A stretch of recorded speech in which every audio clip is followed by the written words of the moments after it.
Hey, it's Benji Cole, son of Al Cole from CBS Radio and host of People of Distinction, the talk that gives an in-depth view of some of the most dynamic, intelligent, and successful people on the planet. Run to our website, peopleofdistinction.org for more info, or you can always email me directly at benji@alcoleenterprises.com. And on the line with us today, we have Kathryn Houter. We'll be discussing her fantastic book, Cobalt Chronicles, available for purchase through Amazon as well as Barnes & Noble. But if you guys want to get everything that Kathryn has to offer, do yourself a favor and go directly to her personal site, KathrynHouter.com. There, not only will you find more information on this book, Cobalt Chronicles, you'll find more information on Kathryn herself, as well as the 3 other titles that she's written. Now, guys, keep in mind, there's 4 books in totality in her canon right now, but there's 1 still in creation. So make sure you're checking in frequently to gather all of the information and to really stay abreast on everything that Kathryn has going on. You surely will not be disappointed.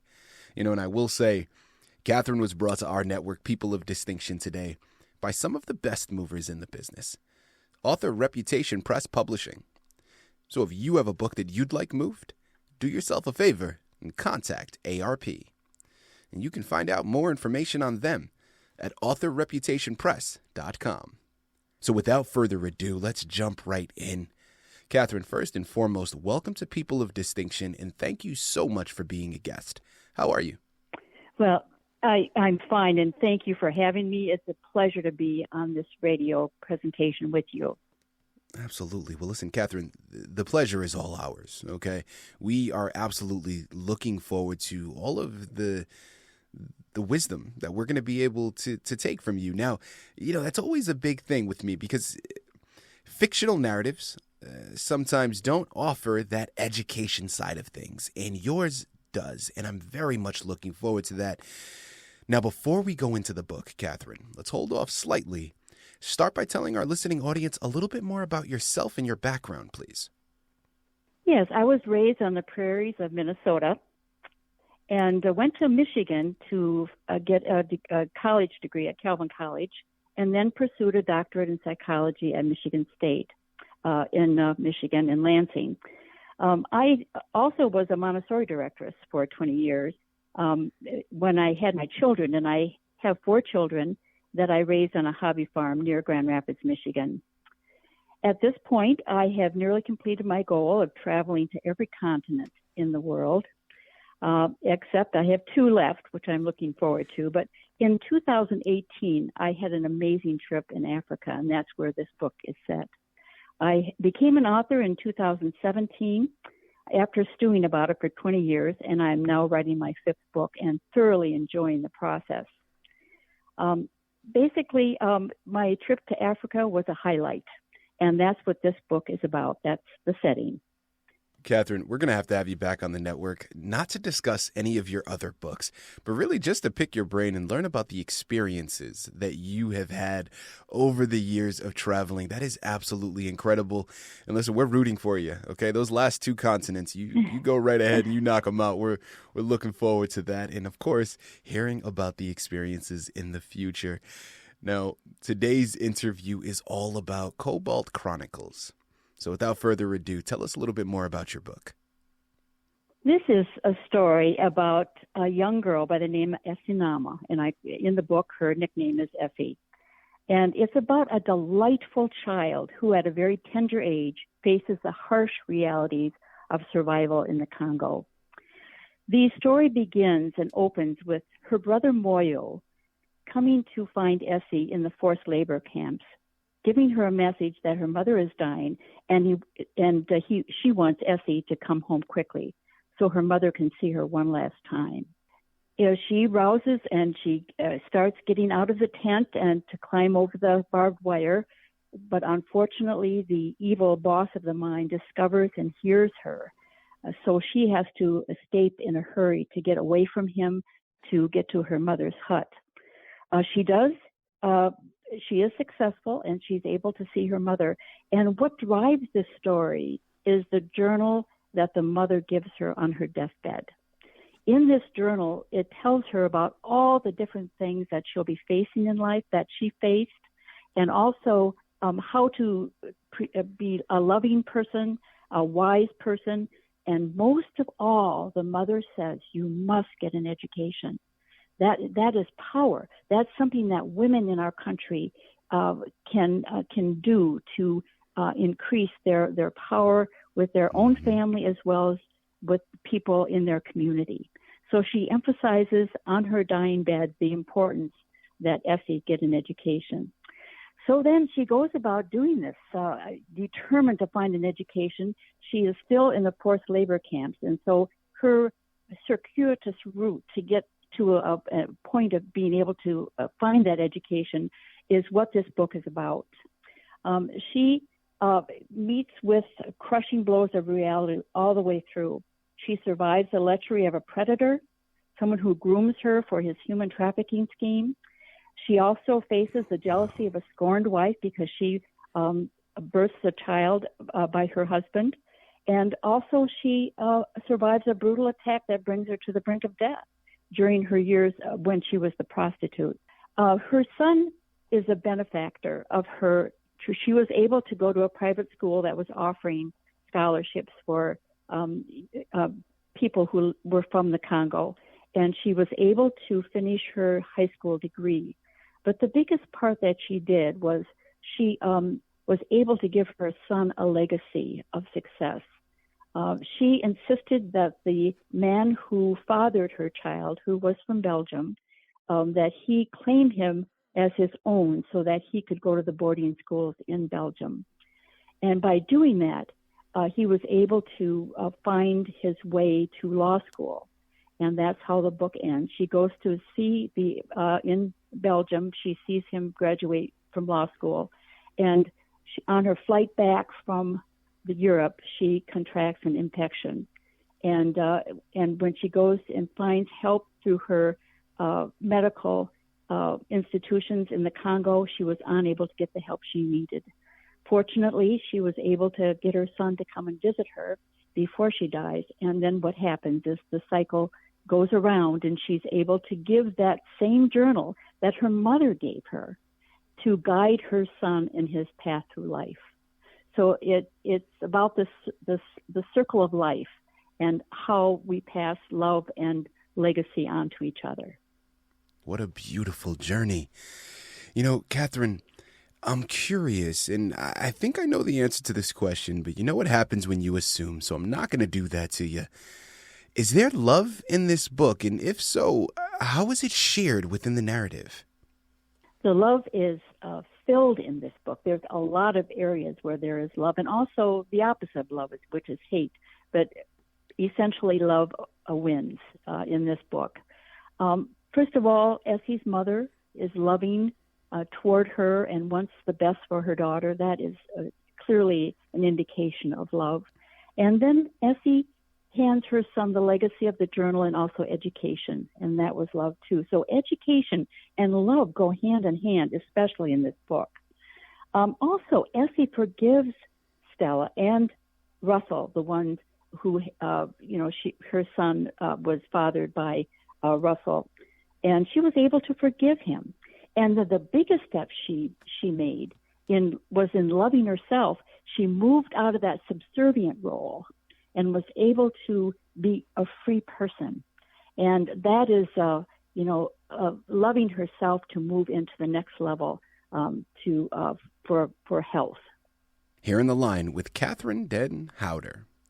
We're discussing her fantastic book, Cobalt Chronicles, available for purchase through Amazon, Barnes & Noble, or directly through her personal site, KathrynDenHouter.com. You know, Kathryn, next concept that I'd love to go into, let's talk about the title.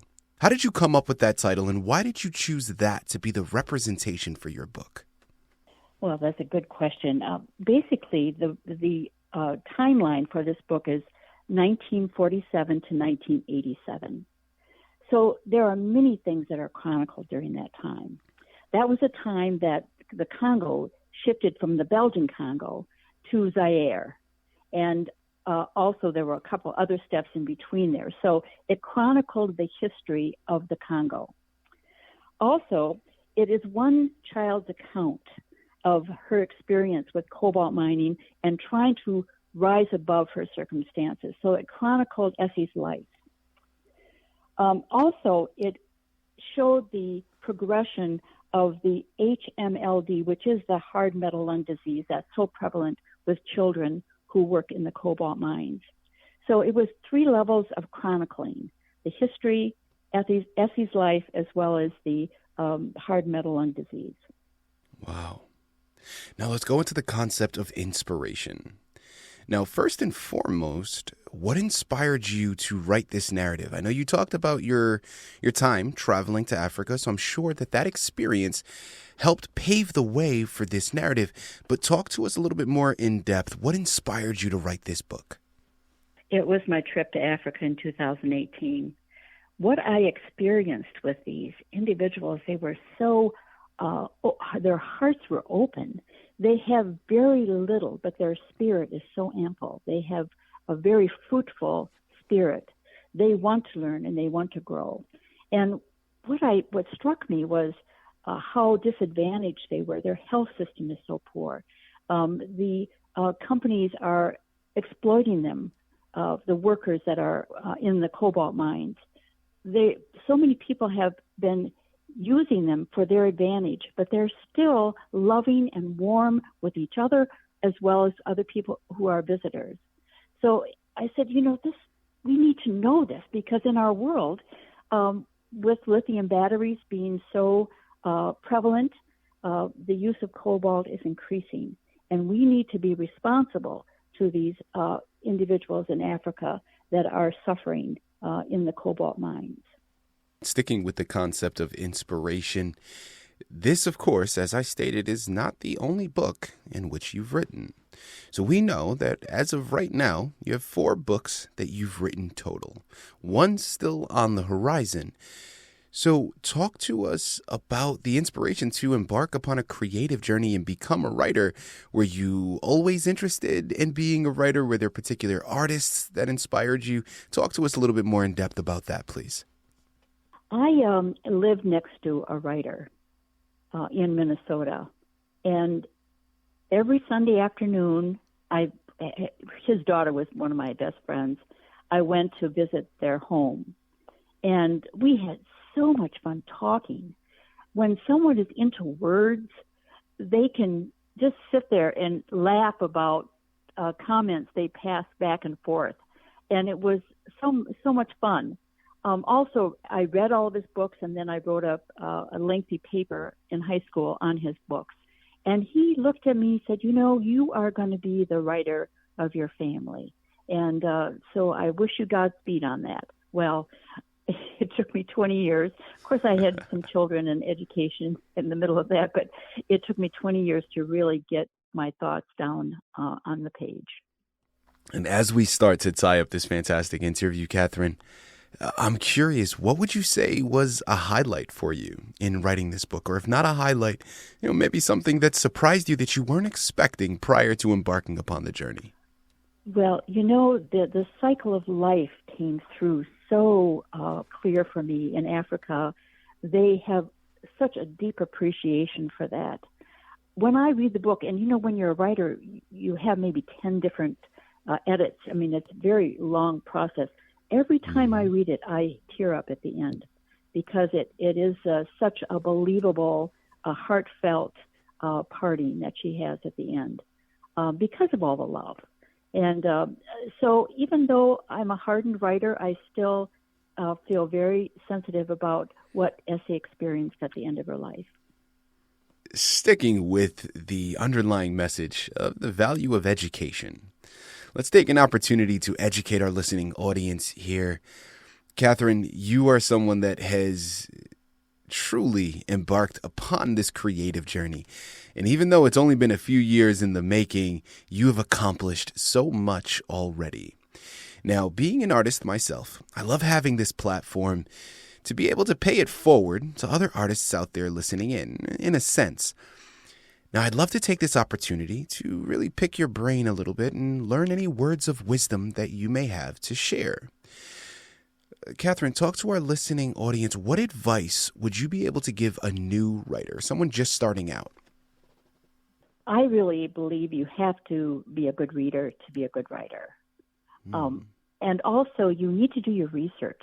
I did an extensive amount of research on the Congo and read a lot of books about King Leopold and the history of the Congo to get really the understanding of what the people experience. So to be a good writer, you have to be willing to do the research and learn about the area that you're writing.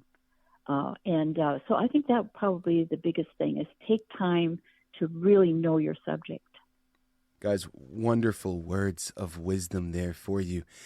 Listen, we're at the end of the interview now, but as I stated, this is not the only book that Kathryn has written.